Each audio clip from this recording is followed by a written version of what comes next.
Hello guys, I hope you all are doing well.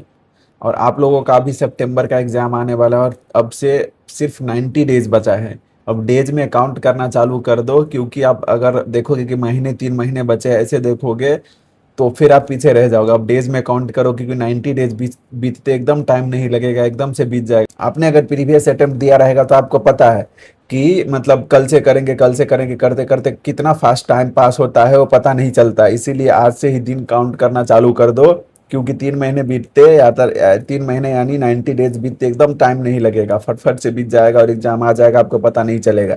इसीलिए अगर 3 महीने में आपने अच्छे से एफर्ट दिया, मैंने किया था, मेरे पास 3 महीने बचे था और तब से मैंने एकदम सीरियस होकर पढ़ाई किया था सीए इंटर में।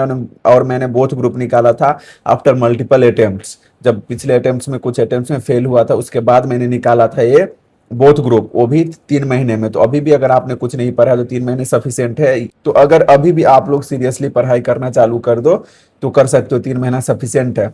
मैंने तो बोथ ग्रुप किया था, क्योंकि थोड़ा बहुत मैंने पहले पढ़ा था, तो बोथ ग्रुप अच्छे से पास हुआ था। मेरा एग्जामेशन भी आया था ऑडिट वगैरह में, और बाकी सब्जेक्ट में एक दो मार्क के लिए एग्जामेशन रह गया था। तो ऐसे मैंने मतलब 3 मंथ एकदम अपना 100% एफर्ट दिया था, 100 का 110% एफर्ट दिया था। और ऐसे ही दोगे तो आप लोग भी कर ले जाओगे। मान लो आप सी इंटर में और बोथ ग्रुप थोड़ा डिफिकल्ट होगा अगर पहले कुछ नहीं पढ़ा, लेकिन पहले कुछ पढ़ा है कोई भी ग्रुप में तो फिर कर सकते हो आप। और सीए फाउंडेशन वाले तो ऑब्वियसली कर सकते हैं। तो आप लोग अभी से लग जाओ सितंबर अटेम्प्ट के लिए, और मतलब एक दिन भी पास मत करो, क्योंकि अभी 90 डेज बीतते टाइम नहीं लगेगा। अच्छे से ट्रैक करो दिन, और रोज का टारगेट बनाओ। हावरली टारगेट मत बनाओ कि 8 घंटे पढ़ेंगे 10 घंटे पढ़ेंगे, ऐसे मत बनाओ, ऐसे कभी पूरा नहीं होता। ये टारगेट बनाओ कि आज ये चैप्टर खत्म करना है, आज ये टॉपिक खत्म करना है, ऐसे चैप्टर बनाओ और वो खत्म करके ही सो।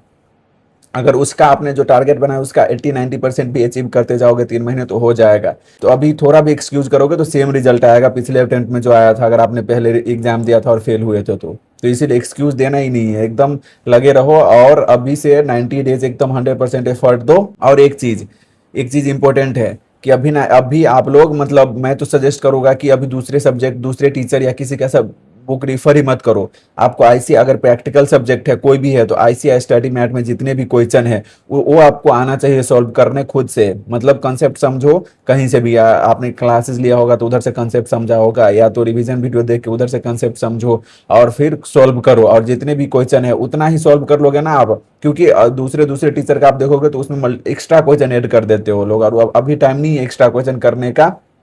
हर टॉपिक में इंपॉर्टेंट क्वेश्चन करो जो पूछते हैं बार बार, जैसे आरटीपी वगैरह में देख के आपको पता चलेगा। अगर नहीं भी, अगर मतलब जो जो क्वेश्चन है ना, आप आईसीआई स्टडी मैट में अगर मान लो एनालिसिस करने का भी टाइम नहीं है तो उतना करना है, मतलब आईसीआई स्टडी में जितना है उतना आपको सॉल्व करने आना चाहिए। हर सब्जेक्ट में आपको कंसेप्ट क्लियर होना चाहिए, तभी जाके आप पास हो पाओगे। प्रैक्टिकल सब्जेक्ट में कंसेप्ट क्लियर मतलब क्या कि आप क्वेश्चन सॉल्व कर पा रहे हो खुद से, बस दैट्स इट। कि क्वेश्चन सॉल्व कर पा रहे हो तो आपका कंसेप्ट क्लियर है, और इतना कर लो। और थ्योरी सब्जेक्ट में भी मैं सजेस्ट करूंगा कि आईसीआई स्टडी मैथ से ही पढ़ो, जितना पढ़ो हर चैप्टर कवर करो। हर चैप्टर का 100% अगर नहीं भी हो रहा है, लेकिन चैप्टर अगर 13 है तो 13 चैप्टर पढ़ने आपको। और मतलब 100% हर चैप्टर का नहीं भी कवर हो रहा है तो इंपॉर्टेंट इंपॉर्टेंट पार्ट कवर करो, लेकिन हर चैप्टर करो, क्योंकि आईसीआई का कोई भरोसा नहीं है।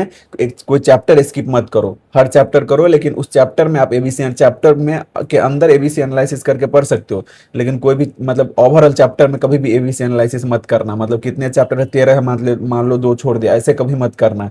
आपको करना है तो चैप्टर के अंदर जो इंपॉर्टेंट है वो करना है, हर चैप्टर कवर करना है, ताकि आपको कॉन्फिडेंस भी रहेगा। और आईसीआई से किसी भी चैप्टर से पूछ सकता है, फिक्स नहीं होता। आईसीआई कभी भी फिक्स नहीं रहता है, कोई भी चैप्टर से पूछ सकता है। और मतलब मान लो कि जिस पिछले अटेम्प्ट में नहीं पूछा रहेगा उसी चैप्टर से 10 मार्क का पूछ लेगा, ऐसा है। तो इसलिए हर चैप्टर कवर करो, और हर चैप्टर के अंदर आप कुछ कुछ छोड़ सकते हो अगर टाइम नहीं है तो। लेकिन कोई भी चैप्टर मिस मत करो, क्योंकि कभी कभी पता चलेगा कि आपको कि जो चैप्टर आप मिस करके जा रहे हो उसी में से 10 15 20 मार्क तक पूछ लेगा, फिर क्या करोगे आप। तो इसीलिए ऐसे पढ़ो, आईसीआई स्टडी मैट पे फोकस करो। एकदम 90 डेज है अभी, एकदम कम टाइम बचा है, डेली एफर्ट मारो। और प्रैक्टिकल सब्जेक्ट में क्या करना है आपको, आईसीआई स्टडी मैट का क्वेश्चन सॉल्व करना है और उस पर कॉन्फिडेंस लाना है, और वो आपको पता चल, आप एग्जाम तक ऐसे श्योर कर लो कि आपको सॉल्व कर पा रहे हो। और थोड़ी सब्जेक्ट भी मैं सजेस्ट करूंगा कि आईसीआई स्टडी मैट से ही पढ़ो। तो ऐसे ही अगर आप लोगों को सब्जेक्ट वाइज भी गाइडेंस चाहिए तो मैं वीडियो लेके आऊंगा हर सब्जेक्ट के लिए। बाकी लग जाओ, जो जो बोला है वो इंपॉर्टेंट, एक्सक्यूज मत दो, क्योंकि 90 डेज पास होते होते टाइम नहीं है। और 90 डेज कब पास होएगा, जब आप रिजल्ट एक हफ्ते बचेगा तब पता चलेगा 90 डेज कैसे पास हुआ, एग्जाम आ जाएगा तब पता चलेगा। अगर नहीं एफर्ट मारोगे रोज तो उस टाइम आपको रिग्रेट होगा कि अरे पढ़ लेते पहले से, जो पिछले अटेम्प्ट में गलती किए थे वही रिपीट हो जाएगा। इसीलिए अभी से लग जाओ, बाकी कोई उपाय नहीं है, अभी से नहीं करोगे तो फिर नहीं हो पाएगा, फिर वही रिजल्ट आएगा जो पिछले अटेम्प्ट में आया था। तो ध्यान रखो ये बात।